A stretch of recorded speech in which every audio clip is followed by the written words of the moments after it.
آپ کے امام بے عیب ہیں، آپ کے امام بے نقص ہیں۔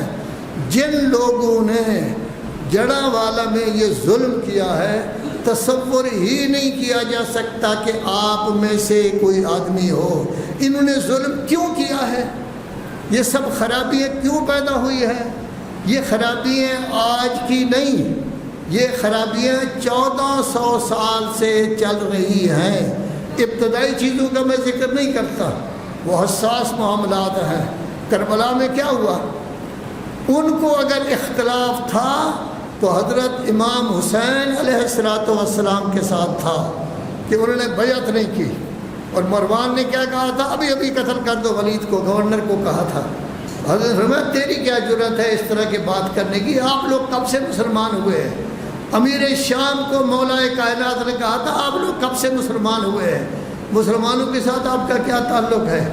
یہ جتنے بھی تھے مکہ میں مسلمان ہونے والے، ان کو رسول اعظم صلی اللہ علیہ وآلہ وسلم نے طلقاء کہا تھا، یعنی غلامی میں لیا گیا ہے آپ کو اور آزاد کر دیا گیا ہے۔ نہج البلاغہ میں مولا کائنات نے بھی ان کو طلقاء سے تعبیر کیا ہے۔ تو در حقیقت بنی امیہ کے اسلام پر عمل پیرا ہونے والے لوگوں نے ہی جڑاوالا کا یہ واقعہ کیا ہے۔ اور یہ سب خرابی کیوں؟ کیونکہ کربلا میں ان کو دکھ تھا، تکلیف تھی تو امام سے تھی۔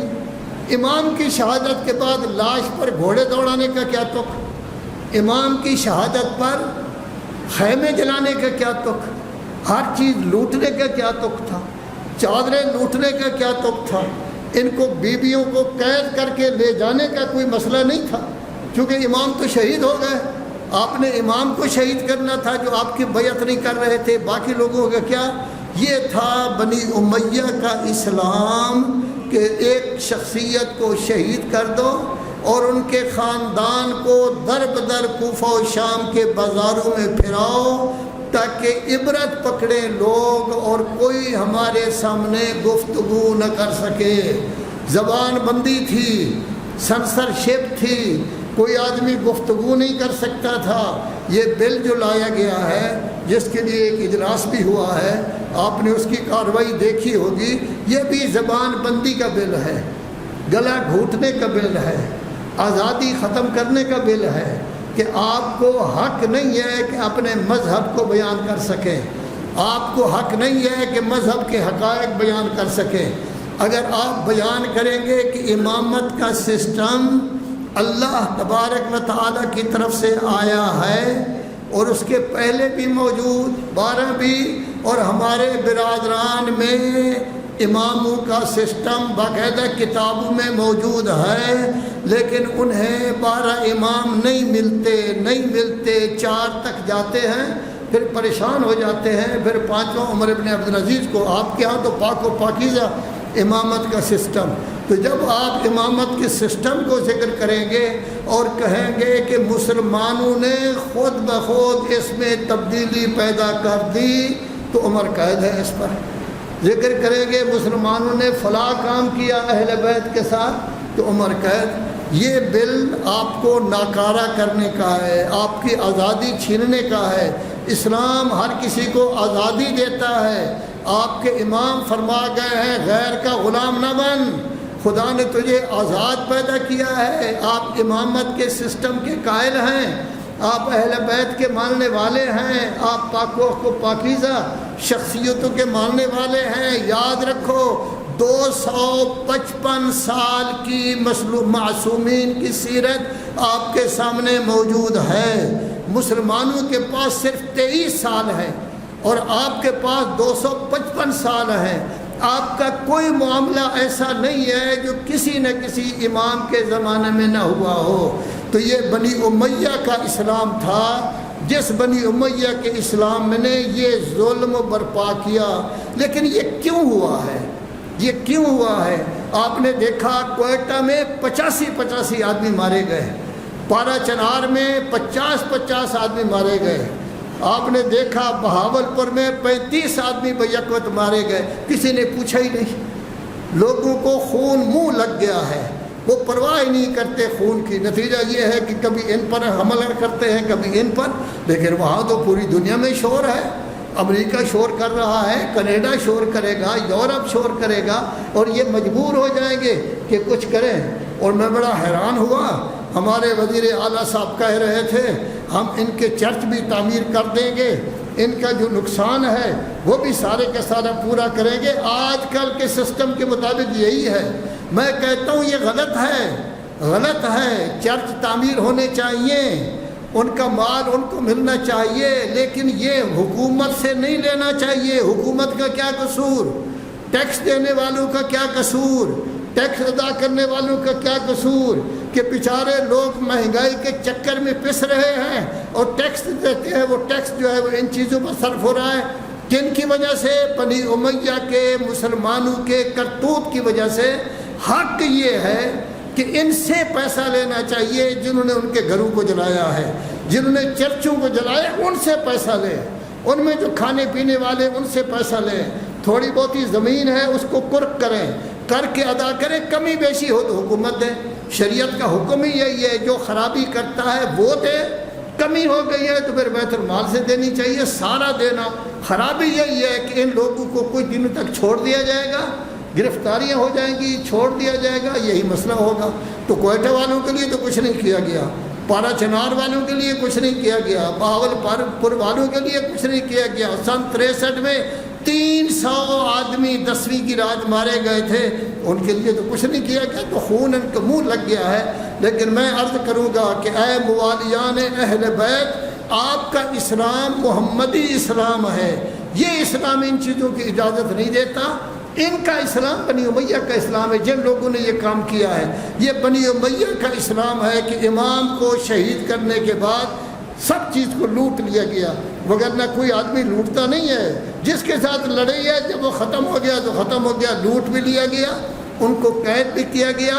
یہ بنی امیہ کا اسلام ہے۔ اور یاد رکھیں ہماری حدیث کی کتابوں میں بنی امیہ کے ٹیکساس سے بنی ہوئی ہزاروں حدیثیں موجود ہیں، اور یہی حدیثیں کبھی انہی کی وجہ سے رنگیلا رسول بنتا ہے، کبھی انہی کی وجہ سے رشدی بنتا ہے، کبھی انہی کی وجہ سے قرآن جلایا جاتا ہے، کبھی انہی کی وجہ سے رسول اللہ کی توہین کی جاتی ہے۔ مسلمانوں بیدار ہو جاؤ، بیدار ہو جاؤ، بنی امیہ کے زمانے کی بنی ہوئی حدیثیں اپنی کتابوں سے نکالو، اہل بیت کی صفات والی نہیں، جو بنی امیہ کے زمانہ میں جو جناب زہرا کے بارے میں آیا تھا وہ اور عورتوں کو دے دیا گیا، جو کچھ مولا کائنات کے وہ اور لوگوں کو دے دیا گیا۔ یہ جعلی حدیثیں ہیں، انہوں نے اسلام کو تار تار کر دیا ہے۔ میں دعویٰ سے کہتا ہوں اس وقت بتاؤ پوری دنیا میں آپ کے تحریک طالبان ہیں، یہ کون ہیں؟ کیا شیعہ ہیں؟ مجھے بتاؤ داعش والے شیعہ ہیں؟ مجھے بتاؤ القاعدہ والے شیعہ ہیں؟ چھوٹے موٹے جو آپ بناتے تھے وہ شیعہ ہیں؟ شیعہ کا کام دہشت گردی کرنا نہیں، شیعہ دہشت گردی نہیں کرتا، شیعہ تو فقط یہ چاہتا ہے ہمیں جینے دو۔ جب مسجد بنانی ہوتی ہے تب مصیبت، امام باڑہ بنانا ہوتا ہے تب مصیبت، نئی آبادی میں سب کچھ ہو جاتا ہے، ہمیں مسجد بنانے کی اجازت نہیں ہوتی۔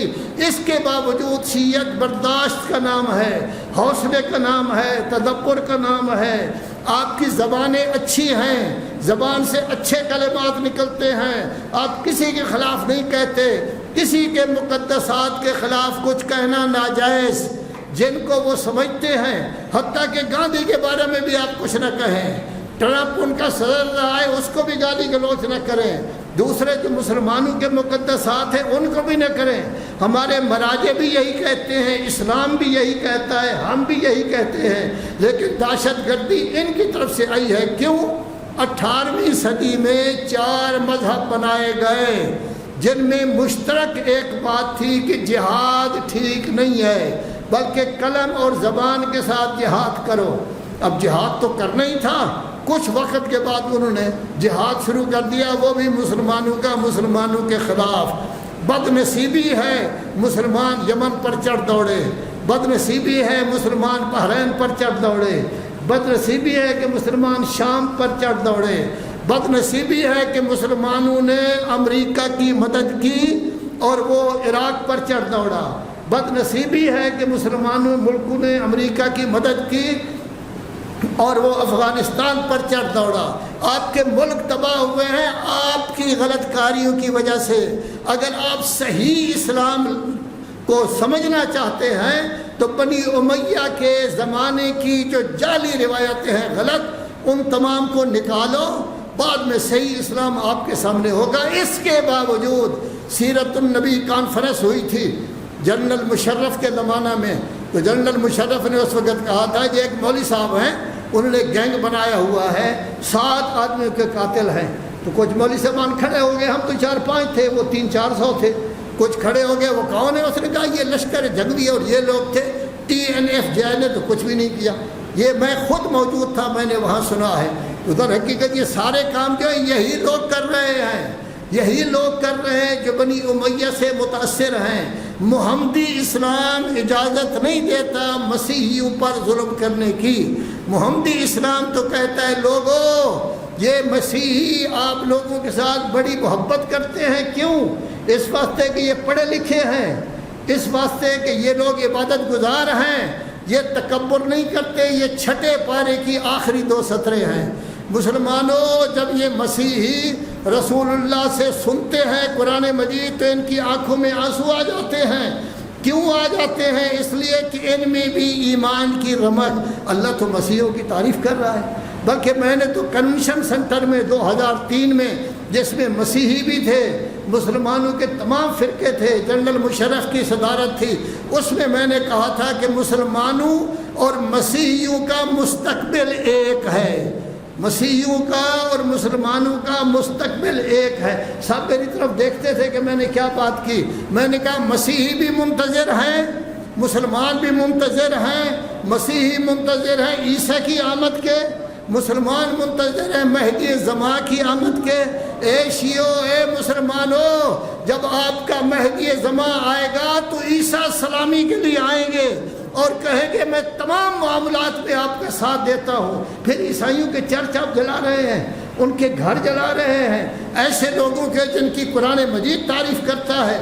یہ سب کچھ وہ کر رہے ہیں جو بنی امیہ کے اسلام سے متاثر ہیں.